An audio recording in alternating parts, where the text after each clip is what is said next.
ঈদুল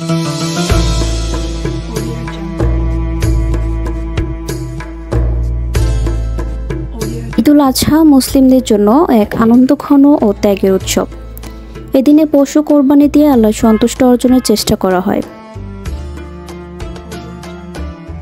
কোরবানির মাংস খাওয়া সুন্নত।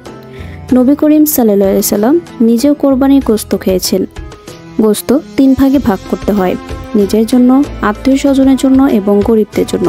কিন্তু অতিরিক্ত গোশত খাওয়া স্বাস্থ্যের জন্য ক্ষতিকর হতে পারে, বিশেষ করে যাদের গ্যাস্ট্রিক, প্রেশার বা হার্টের সমস্যা আছে তাদের সাবধানে খেতে হবে।